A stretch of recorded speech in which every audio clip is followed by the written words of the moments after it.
gestion forestière est essentiellement, de mon point de vue, pragmatique.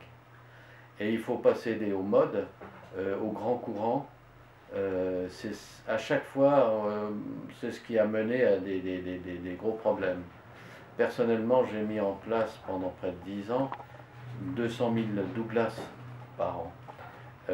Sur ces 200 000 Douglas, parce qu'il y avait des aides du Fonds forestier national qui stimulaient l'introduction de Douglas, on en a mis sur des terrains marginaux. Or, ces peuplements n'ont pas nécessairement tous bien fonctionné.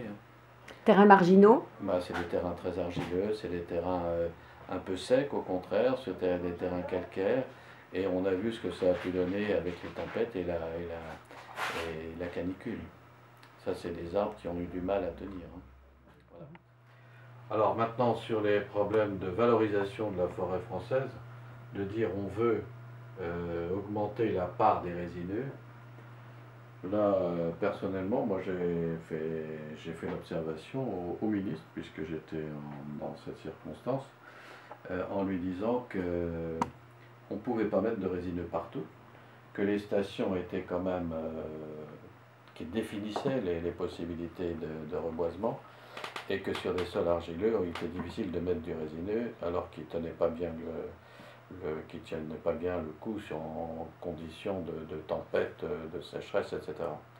Ce qui s'est vérifié en 99, 2003 et 2009. Conséquence, on peut continuer à introduire du résineux, mais uniquement dans des secteurs qui le permettent. C'est-à-dire le résineux est plutôt quand même en dehors du pin maritime, un arbre de moyenne montagne ou de petite montagne, et que c'est là où on peut éventuellement continuer à faire des efforts, mais certainement pas en plaine. Donc ça réduit quand même beaucoup le champ des introductions possibles. Alors après, comment procéder? Eh bien, on peut procéder, soit vous avez déjà des résineux et vous les jardinez, vous travaillez de manière à l'arbre, si je puis dire, et non pas à la parcelle. Et là, vous essayez de combiner la présence de plusieurs essences, si possible, et pas uniquement du résineux. Bon, c'est ce qu'on appelle quand même le jardinage, et on s'aperçoit que c'est pas au niveau de la production est peut-être même améliorée par rapport à une production régulière. On peut très bien rationaliser les exploitations dès lors qu'il n'y a pas trop de problèmes de pente, mais le problème est même en futaie régulière. Si vous avez une pente très forte, vous n'accédez pas avec des engins. Donc il faut prendre des câbles, il faut faire des choses comme ça. C'est la même chose en futaie irrégulière, en futaie jardinée. Maintenant, si on veut augmenter la proportion de résineux au détriment de feuillus, oui, mais lorsque les feuillus ne produisent pas grand-chose. Et il y a quand même des secteurs en France, sur les terrains granitiques, où le feuillu ne produit pas grand-chose. Il y a certains coins du Morvan où vous avez une chênaie, où le chêne n'arriverait jamais à faire beaucoup mieux que du bois de charpente ou du bois de traverse. Et ça, c'est pas très rémunérateur, et pour une croissance qui est très lente. Vous allez faire du chêne qui va faire 40 ou 50 de diamètre en 100 ou 120 ans.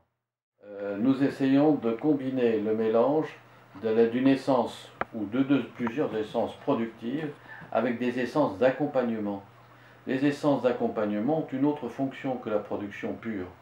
Et si on fait de l'accompagnement, par exemple dans le chêne avec du charme, le charme, lui, va plutôt, évidemment, être utilisé en bois énergie, bois de chauffage, qu'autre chose.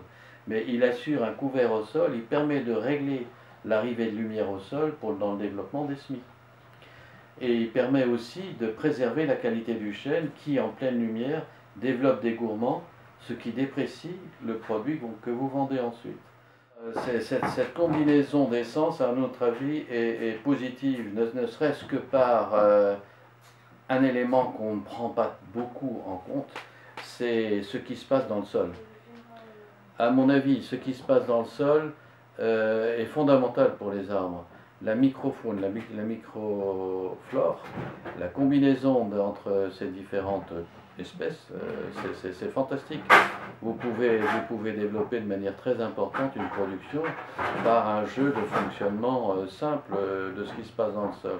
Un sol tassé, vous perdez un potentiel de vie dans le sol, Et donc l'assimilation, la décomposition des produits, bon, des chutes de feuilles, etc., se fait nettement moins bien que si vous avez un sol qui respire, où les vers de terre jouent beaucoup, où les arthropodes peuvent intervenir, où les champignons travaillent plein pot, et avec une restitution aux arbres, qui vont beaucoup mieux résister, eux, ensuite, aux attaques de parasites.